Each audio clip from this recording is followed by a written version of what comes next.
அனைவருக்கும் வணக்கம். இந்த பதிவில் பார்க்க போறது போலீஸ் டிஎஸ்பியை சிறையில் அடைக்க உத்தரவிட்ட காஞ்சிபுரம் மாவட்ட நீதியரசர். நீதியரசரின் உத்தரவுக்கு கீழ்ப்படிய மறுத்து காஞ்சிபுரம் மாவட்ட காவல்துறையினர் செய்த அட்ராசிட்டி காஞ்சிபுரத்தையே பரபரப்பாக்கியது. என்ன நடந்ததுன்னா, காஞ்சிபுரம் மாவட்ட ஊசிவாக்கம் பகுதியில் வசித்து வரும் முருகன் நத்தம்பேட்டை பகுதியில் சிவகுமார் என்பவரின் பேக்கரிக்கு கேக் வாங்கி சென்றுள்ளார்.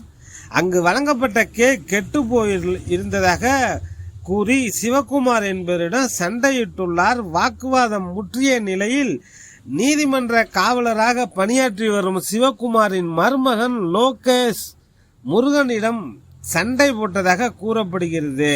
இது தொடர்பாக முருகனின் மனைவி பார்வதி அவர்கள் வாலாஜாபாத் காவல் நிலையத்தில் சாதி பெயரை சொல்லி திட்டி லோகேஷ் தாக்கியதாக புகார் அளித்தார். இந்த புகார் மீது உரிய நடவடிக்கை எடுக்கப்படவில்லை என்று கூறப்படுகிறது. இந்நிலையில் லோகேஷ் மீது சாதிய வன்கொடுமை வழக்கின் கீழ் நடவடிக்கை எடுக்க கோரியும் புகார் அளிக்கப்பட்டு ஒரு மாத காலமாகியும் காவல்துறை தரப்பிலிருந்து எவ்வித நடவடிக்கையும் இல்லை என்று கூறப்படுகிறது. இந்த நிலையில் இந்த வழக்கை விசாரித்த காஞ்சிபுரம் முதன்மை மாவட்ட அமர்வு நீதியரசர் புகாரின் தீவிரத்தன்மை குறித்து ஒரு மாத காலமாகியும் காவல்துறை தரப்பில் எந்த நடவடிக்கையும் எடுக்கப்படாதது குறித்து ஆழ்ந்த கவலை தெரிவித்தார். இந்த வழக்கை விசாரித்து வரும் டிஎஸ்பி சங்கர் கணேஷ் புகார் அளித்தவரையும் குற்றம் சாட்டப்பட்ட லோகேஷையும் அழைத்து சமரசம் பேசி வருவதாக தகவல் தெரிவிக்கப்பட்டது. புகார் மீது வேண்டுமென்றே நடவடிக்கை எடுக்காமல் அலட்சியம் காட்டியதாக கூறி டிஎஸ்பி சங்கர் கணேஷை நீதிமன்றத்துக்கு வரவழைத்தார் நீதிபதி.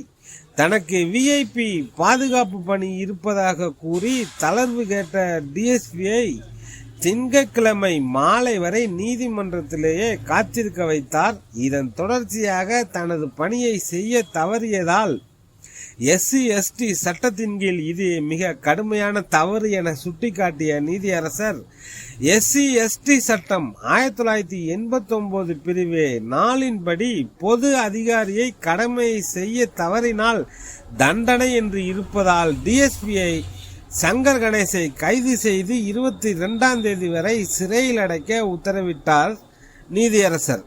இந்த அதிரடி உத்தரவை நீதிமன்ற வளாகத்தில் இருந்த வழக்கறிஞர்களையும் காவல்துறை அதிகாரிகளையும் அதிர்ச்சிக்குள்ளாக்கியது. நீதிபதியின் உத்தரவுக்கு கீழ்ப்படிய மறுத்து காவலர்கள் டிஎஸ்பியை கைது செய்து அழைத்து செல்ல காவல் வாகனங்கள் இல்லை என்று மறுத்தனர். நீதியரசர் அவர்கள் தனது வாகனத்தில் ஏற்றி சென்று சிறையில் அடைக்க அறிவுறுத்தினார். கடும் வாக்குவாதத்திற்கு பின்னர் நீதிமன்ற ஊழியர்கள் பாதுகாப்புடன் டிஎஸ்பி சங்கர் கணேஷ் சிறைக்கு அழைத்து செல்லப்பட்டார். நீதிபதியின் கார் சிறை வாசலில் நின்றதும் டிஎஸ்பியை இறங்க விடாமல் சீருடையிலும் சீருடை இல்லாமல் சாதாரண உடையிலும் காவல்துறையினர் அரண் போல் தடுத்து நின்றனர். நீதிமன்ற ஊழியர்களிடம் கடுமையான வாக்குவாதத்தில் ஈடுபட்டனர். கைதிகளை மருத்துவ பரிசோதனை செய்யாமல் சிறைக்கு அழைத்து செல்ல போலீசாரை நீதிபதிகள் அனுமதிக்கிறது இல்லையே, அப்புறம் எப்படி டிஎஸ்பியை மட்டும் ஜெயிலுக்கு கொண்டு வர்றீங்க என கேள்வி எழுப்பினர் போலீசார். அப்போது நீதிபதியின் காரில் இருந்து இறங்கி சென்று தப்பி சென்ற டிஎஸ்பி சைரன் ஒலித்தபடி நின்ற போலீசாரின் பொலிரோ வாகனத்தில் ஏறி மின்னல் வேகத்தில் மறைந்தார். இதற்கு எதிர்ப்பு தெரிவித்த வழக்கறிஞர்களோடு வாக்குவாதம் செய்தனர் போலீசார். டிஎஸ்பி தப்பி சென்ற செய்தியை அனைத்து மீடியாவிலும் ஒளிபரப்பானதும் 1 மணி நேரம் கழித்து டிஎஸ்பியை அழைத்து வந்து நீதிமன்ற வாசலில் நிற்க வைத்தனர் போலீசார்.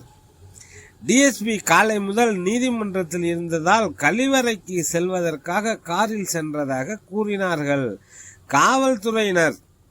பிறகு கொஞ்ச நேரம் கழித்து உத்தரவு நகல் இன்னும் வரவில்லை என கூறி சிறை வாசலில் காத்திருந்த டிஎஸ்பி சங்கர் கணேஷ் திடீரென நெஞ்சுவலி என்று கூறி செங்கல்பட்டு அரசு மருத்துவமனைக்கு சென்று அட்மிட் செய்யப்பட்டார். கடைசி வரை நீதியரசரின் உத்தரவை நிறைவேற்றாமல் இருக்க என்னென்ன செய்ய வேண்டுமோ அனைத்தையும் செய்ததாக சம்பவத்தை நேரில் பார்த்த வழக்கறிஞர்கள் தெரிவித்தனர். சட்டப்படி வழக்கை எதிர்கொண்டு தான் குற்றமற்றவன் என்று நிரூபிக்க வேண்டும் டிஎஸ்பி. அதை விட்டுவிட்டு தப்பி செல்வது, பிறகு சரண்டர் ஆவது, மருத்துவமனைக்கு சென்று படுத்துக் கொள்வது, இதுதான் நடைமுறையா என்று சிந்தித்து செயல்பட வேண்டும் காவல்துறையினர். பொதுமக்கள் ஒருத்தர் தண்டனை பெற்ற குற்றவாளியோ அல்லது வேறு யாரோ ஒருவர் இதுபோல் நடந்து கொண்டால் அதை ஏற்றுக்கொள்வார்களா காவல்துறையினர்? தற்போது சென்னை உயர்நீதிமன்றத்தில் டிஎஸ்பி சங்கர் கணேஷ் மனு தாக்கல் செய்திருந்தார். டிஎஸ்பியை கைது செய்து சிறையில் அடைக்கும் உத்தரவை ரத்து செய்திருக்கிறது சென்னை உயர்நீதிமன்றம். ஓகே ஃப்ரெண்ட்ஸ், டெல்டா 7 நண்பர்களுக்கு நன்றிகள் பல.